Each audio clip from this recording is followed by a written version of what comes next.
라는 주제로 말씀을 드리겠습니다. 제가 강 한가운데 하면은 참 이 말씀이 저는 좀 남다르게 저에게 좀 다가오는 그런 경험이 있어요. 제가 아내가 임신했을 때 양수리 수양관 담당자로 이제 배정을 받고 수양관에 이제 들어가서 살았습니다. 임신을 했으니까 산부인과를 가야 하잖아요. 근데 이 양수리 수양관이 양평에 있는데 양평에 가보니까 보건소는 있는데 산부인과가 없는 거예요. 그래서 참 보건소 직원에게 그럼 양평에 있는 사람은 아기를 어디서 낳습니까? 그랬더니 상당히 난처한 표정을 지으면서 부모님들 댁이 있는 곳이나 아니면 외부로 나가서 낳아요. 그러는 거예요. 참, 우리나라 인구가 점점 감소되고 있다는 것이 아주 절실하게 느껴지는 그런 대목이죠. 그래도 이제 산부인과를 가야 되니까 인터넷으로 검색을 했더니 구리에 아주 유명한 산부인과가 있다고 해서 내비게이션을 딱 찍고 갔죠. 갔더니 내비가 한강 한가운데 다리를 건너가게 하더니 구리 쪽으로 왔잖아요. 구리 쪽으로 왔는데 한강 다리를 건너게 하더니 한강 한가운데서 오른쪽에 있다는 거예요. 한강 한가운데 오른쪽에 거기 산부인과가 있다는 거예요. 강 한가운데 산부인과가 있다는 거예요.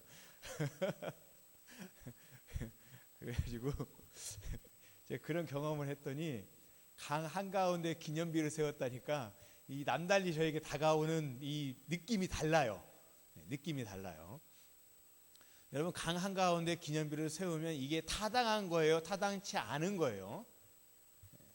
타당치 않지요. 여러분, 어떻게 강 한가운데 기념비를 세웁니까? 기념비라는 것은 잘 보이는 곳에 세워놔야죠. 잘 보이는 곳에. 뭐 사람이 살다 보면 개인적인 기념일도 있고 또 교회는 교회 창립 기념일이 있잖아요. 이제 1월 17일 날 예배 드리겠지만 기념일이 있어요. 또 국가에도 기념일이 있죠. 국가에도 기념일이 있어요. 광복절, 이런 제헌절, 이런 기념일들이잖아요. 기념일 그러니까 어떤 분이 새해라고 설날이요 그러던데, 여러분, 설날은 기념일이 아니라 명절이에요. 그냥 명절. 기념일은 아닙니다. 우리나라에서 역대로 이게 기념비를 따졌을 때 유명한 기념비가 광개토 대왕비죠. 광개토 대왕비. 지금 그 비문을 어떻게 해석하냐에 따라서 독도의 영토가 우리 거다, 일본 거다, 북한 그 백두산의 영토가 우리 거다, 너네 거다 막 그러고 있죠. 여러분, 근데 신앙인들도 기념하는 것이 있어요. 신앙인들도 기념하는 게 있어요. 여러분, 신앙인이 기념해야 할 것은 뭐가 있을까요? 두 가지가 있어요. 두 가지. 하나는요, 침례식이에요. 우리 성도님들은 나 침례 언제 받았지? 이렇게 생각하시는데, 여러분, 침례 받은 날짜, 침례 받은 것이 기념일이에요. 그리고 또 하나는 주의 만찬을 행하는 거죠. 그래서 예수님이 나를 위해서 몸과 피를 쏟으신 것을 내가 떡과 잔을 마시면서 기념하는 것이죠. 우리 신앙인이 기념해야 할 것은 이 두 가지를 기념해야 돼요. 자, 근데 오늘 본문에 보니까 기념비를 세우라라고 지금 말씀해 주고 있는데요. 여러분, 잘 보면 기념비가, 제가 본문 2개를 읽었잖아요. 기념비가 2개예요. 근데 그 의미는 똑같아요. 의미는 똑같은데 기념비를 2곳에 세우라고 했어요. 자, 성경 읽고 찬양을 하고 기도하고 났더니 다 까먹으셨는지 기억하고 계신지 한번 물어보겠습니다. 자, 기념비 2개는 어디에 세웠습니까? 첫 번째는 길갈에 세웠죠. 그리고 두 번째는 어디에 세웠어요? 또 강 한가운데. 제목이 있잖아요. 오늘 설교 제목이 기념비를 강 한가운데 세웠다고요?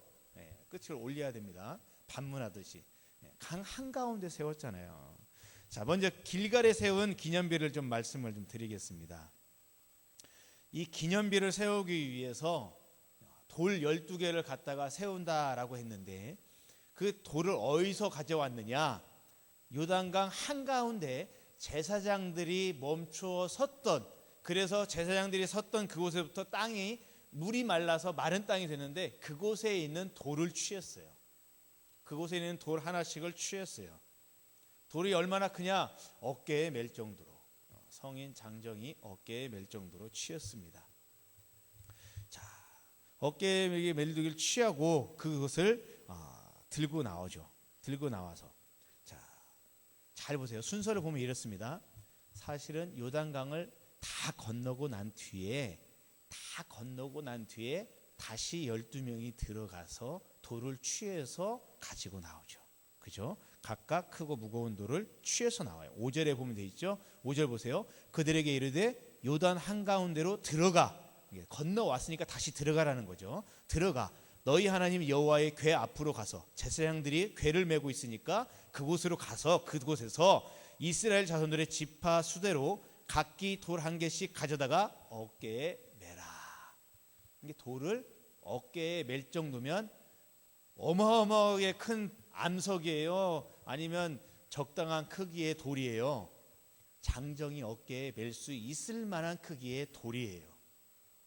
그 돌을 가져다가 어떻게 합니까? 그 돌을 길갈에 그 돌을 모아놨어요. 그게 바로 기념비예죠. 기념비.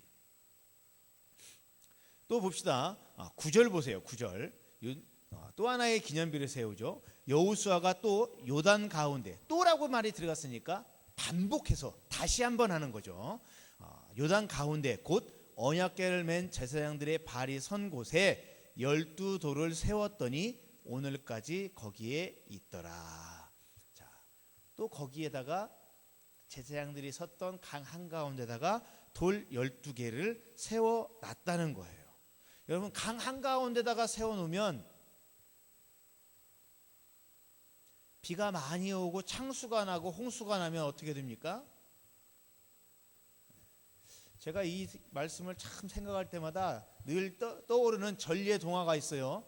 청개구리 이야기. 늘 떠오르는 전리의 동화가 청개구리 이야기예요. 여러분, 청개구리가 어떻게 합니까? 엄마 말을 항상 반대로 하죠. 동으로 가라 하면 서로 가고, 북으로 가라 하면 남으로 가고. 그러니까 청개구리 어머니가 이제 나이 들어서 죽게 될 때 이 녀석이 내 묘를 산에다 지으라고 하면 분명 강에다 지을 거니까 강에다 지으라고 해야지. 그러면 산에다 짓겠지 라고 생각을 하고 강에다 묻으라고 했는데, 그때서야 청개구리가 어머니의 죽음 앞에서 철을 들고 깨달아가지고 정말로 그때는 순종해가지고 강에다 지었다가 비가 오면은 어머니 무덤 떠내릴까봐 개골개골 운다는 그 전리의 동화 기억나시죠? 저는 이 대목만 보면 꼭 그 생각이 나요. 강 한가운데 세워놓으면, 여러분, 지금은 성지순례 가보신 분들 알겠지만 요단강이 큰가요, 작은가요? 지금은 작아요. 지금은 요단강이 많이 시간이 흘러가서 작아요. 작은 곳이 더 많아요. 실제로는 제가 점프해서 건너뛸 수 있을 만한 그런 좁은 곳도 상당히 많아요. 근데 비가 많이 오면 또 커지기도 하는데 옛날보다는 작아졌어요. 옛날에는 요단강이 상당히 큰 강이었어요. 상당히 큰 강이었는데, 여러분, 그 강 가운데다가 돌을 세워놨는데 여러분, 그 사막 지역은 우기가 있고 건기가 있잖아요. 그곳에는 우기가 되어서 비가 많이 내리면 와디라고, 평상시에는 길로 다니다가 와디가 되면 비가 왔을 때는 강이 되는 곳이 와디잖아요. 강이 되어서 흘러가면 그 거센 물살에 이 돌들이 어떻게 되겠습니까? 뭐 걱정할 필요 없나요? 하나님의 초자연적인 능력과 권세로서 그 돌을 지켜주나요? 보니까 9절에 보니까 오늘까지 거기에 있더라 하는 거 보니까 하나님께서 지켜준 것은 맞는 것 같습니다.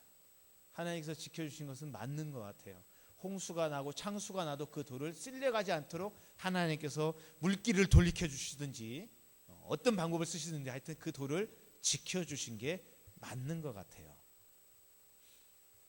자, 그런데 여러분, 생각해 보세요.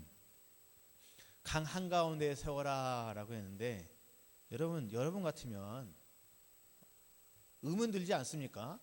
아유, 여호수아님 기념비는 잘 보이는 곳에 세워야죠. 강 한가운데 세웠다가 떠내려가면 어떻게 합니까? 왕 같으면 옛날에 이조시대 같았으면 전하고 상소하잖아요. 그것처럼 그렇게 참 생각했을 것 같은데 어느 누구도 그렇게 생각하지 않아요.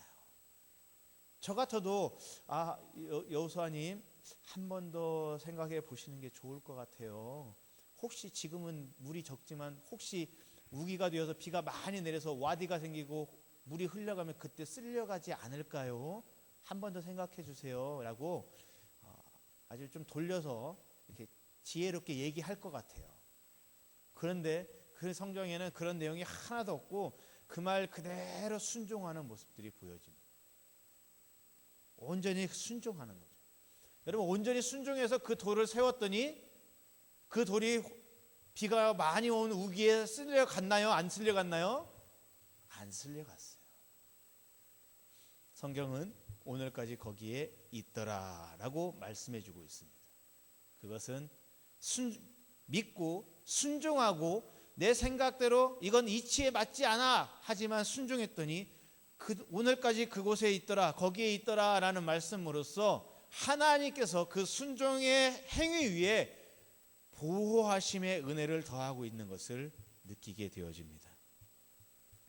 여러분, 우리는 2021년도에는 이런 은혜가 우리 교회와 우리 성도님들의 가정에 있기를 축복합니다.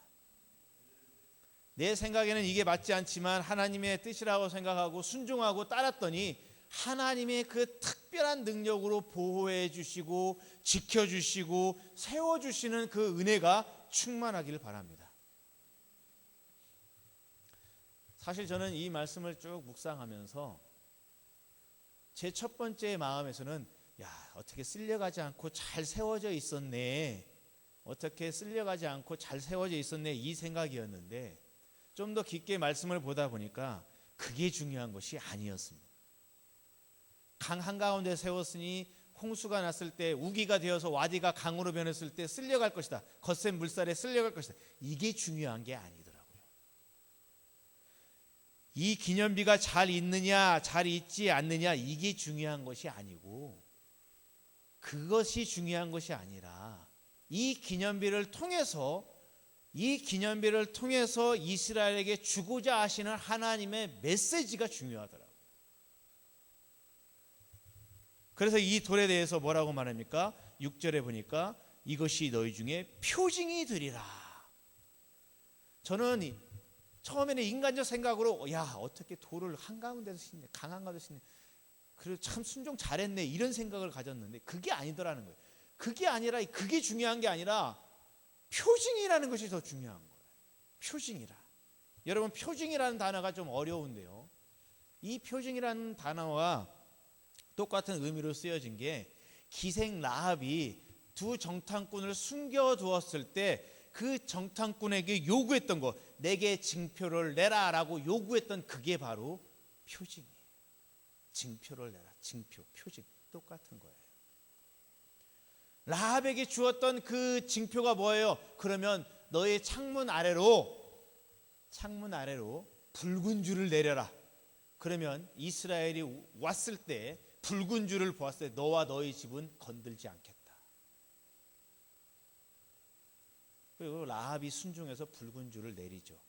라합의 집이 성벽에 붙어있는 집이었다라고 말을 합니다. 결국 구원함을 얻게 되었어요.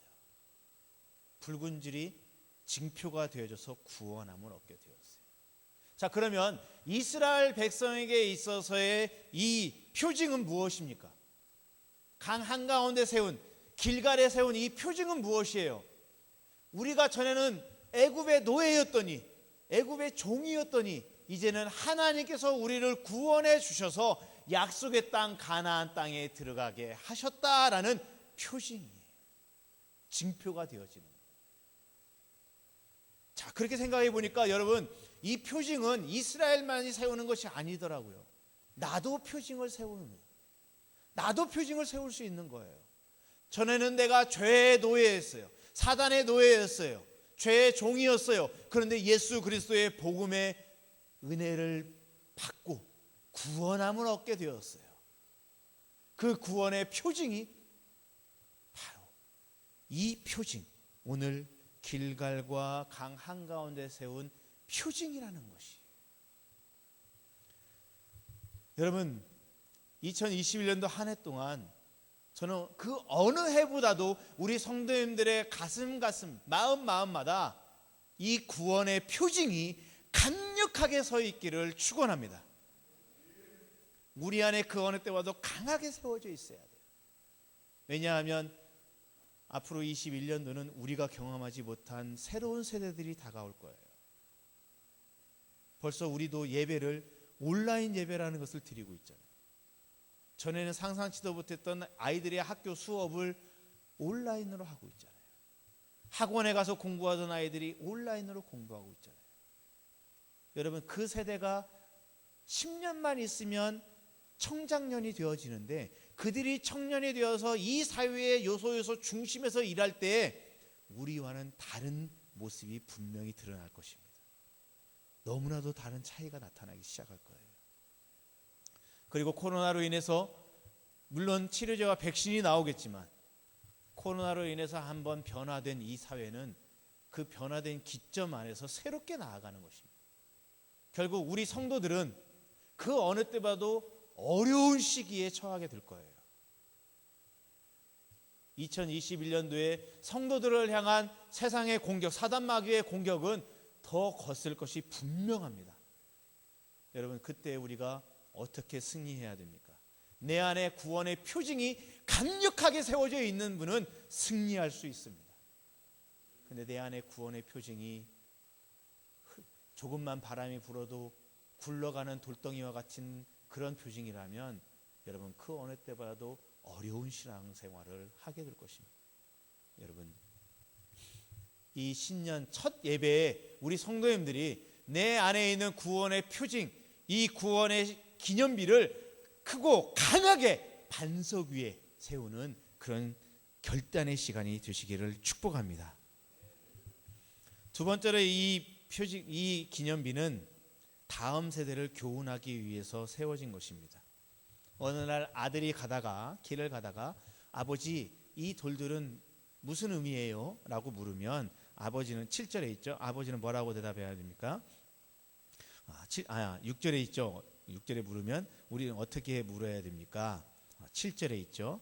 요단물이 언약궤 여호와의 언약궤 앞에서 끊어졌나니 곧 언약궤가 요단을 건널 때에 요단물이 끊어졌으므로 이 돌들이 이스라엘 자손에게 영원히 기념이 된 것이다.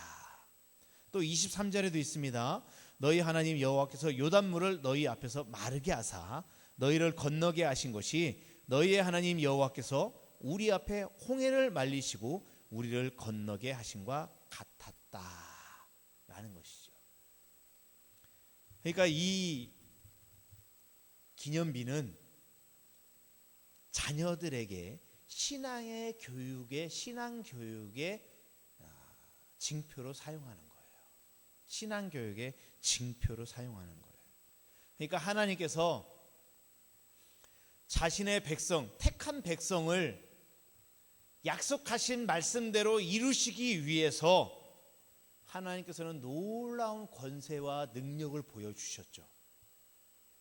자연 법칙을 거스르면서까지 하나님께서는 이 택한 백성을 약속대로, 하나님께서 말씀하신 약속대로 만드시기 위해서 심지어 자연 법칙까지도 어긋나게 하시는 그런 일들을 벌이시면서 이 백성들을 이끌어 주신 것이죠. 택한 자들을 이끌어 주셨죠. 여러분, 물은 흘러가게 되어 있는 거예요. 흘러가는 게 당연한 것이죠. 그런데 어떻게 합니까? 홍해 바다를 가르셨죠. 요단강을 멈추게 하셨죠. 자연 법칙을 하나님께서 깨뜨리시면서까지 택한 백성을 하나님께서 약속하신 것을 이루시기 위해서 하나님의 초자연적인 그 권세와 능력을 사용해서 자연 법칙을 깨뜨리시면서까지 백성들에게 주신 약속을 이루셨다는 거예요. 여러분, 이것은 중요한 거예요. 오늘날도 하나님께서 나에게 주신 약속, 우리 교회에 주신 약속, 내게 주신 약속을 이루시기 위해서 하나님은 그 능력과 권세를 기꺼이 사용하신다는 것이에요. 기꺼이 사용하신다라는 것이에요.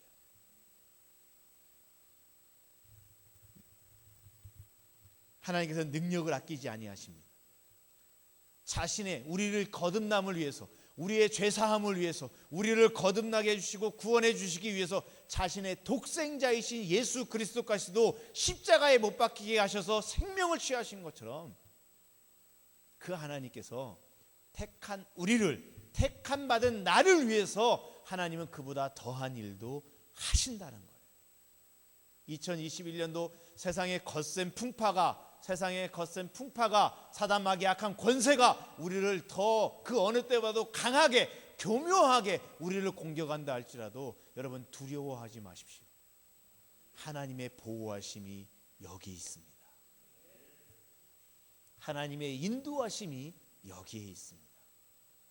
이 기념비를 세우라 하신 것처럼 내 안에 구원의 기념비를 확고하게 세운 성도에게는 하나님의 돌보심의 은혜, 보호하심의 은혜, 인도하심의 은혜, 약속한 바를 이루시는 축복이 있을 줄로 믿습니다.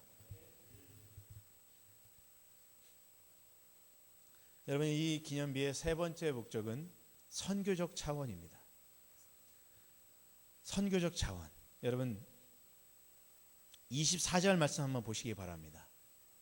23절에 아버지가 이렇게 대답하고 난 뒤에 24절에 이렇게 시작합니다. 이는, 즉 이렇게 하신 것은, 이렇게 우리를 구원하신 것은, 홍해를 건너게 하시고 요단강을 건너게 하신 것은 땅의 모든 백성에게 여호와의 손이 강하신 것을 알게 하며,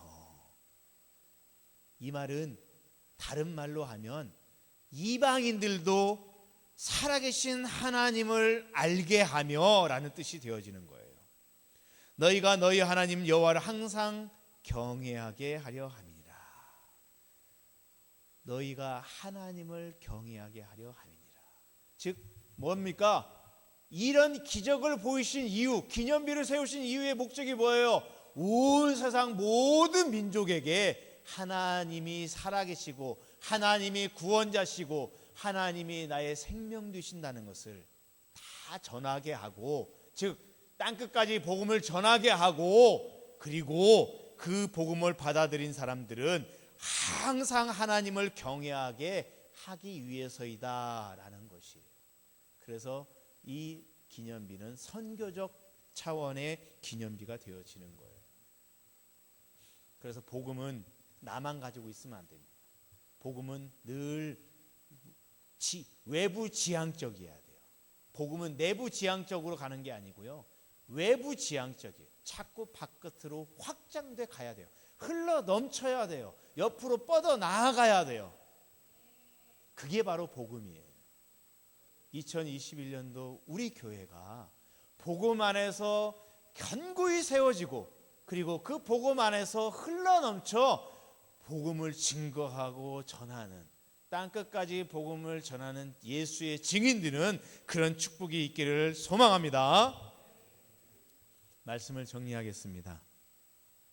여러분, 요단강 한가운데에 있는 기념비는 세 가지 의미가 있습니다. 첫 번째는 너희 중에 표징이 된다. 내 신앙의 표징이에요. 내 신앙의 표징. 새해 첫 예배 우리 성도님들이 내 안에 구원의 표징을 확고하게 세우시기 바랍니다. 혹시 때가 끼고 먼지가 꼈거든 청소해 내시기 바랍니다. 두 번째로 이 기념비는, 이 돌비는 미래의 세대, 다음 세대를 교훈하기 위해서 세워졌습니다. 자녀들을 위해서 기도하시고, 여러분 교회 학교를 위해서, 또 새롭게 우리 최 전사님이 새롭게 왔는데 최 전사님과 우리 교회 학교를 위해서 기도해 주십시오. 교회 학교에서 청년들을 자꾸 양성해 내야 됩니다. 그래서 교회의 청년들이 채워져야죠. 이런 생각 한번 해보세요. 우리 교회에 12명의 큰 장정의 청년들이 있다. 벌써 힘이 나지 않습니까? 저는 생각만 해도 힘이 나요. 그런 은혜가 있기를 그런 축복이 있는 한 해가 되게 해달라고 여러분 같이 기도해 주시기 바랍니다. 세 번째는 선교적 차원에 가지고 있습니다. 그래서 땅 끝까지 복음을 전하고 다 우리 모두가 항상 하나님을 경외하는 그런 교회가 되기를 원합니다. 여러분, 강 한가운데 세웠습니다. 길가에도 세웠지만 강 한가운데도 세웠죠. 많은 물에 쓸려갈 텐데요. 이런 의심, 이런 걱정 여러분 다 내려놓으시고 오직 순종하는 교회 되자. 순종함을 통해서 하나님의 일을 이루어가는, 내 뜻과는 내 생각에는 맞지 않지만 주님께서 원하신다면 그리하겠나이다. 저는 이해하지 못하지만 주님의 어떤 깊으신 뜻과 계획이 있으시겠지요. 저는 무조건 순종하겠습니다.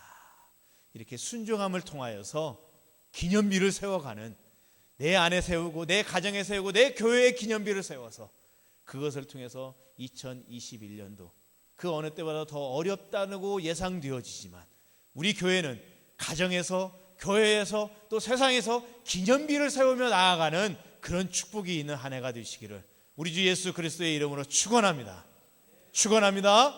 네, 기도하겠습니다. 우리 찬양합니다. 우리 찬송가 347장 드리겠습니다. 허락하신 새 땅에 들어가려면 마음의 준비 다하여 힘써 일하세. 여호수아 본받아 앞으로 가세. 우리 거할 처소는 주님 품일세. 찬양합니다.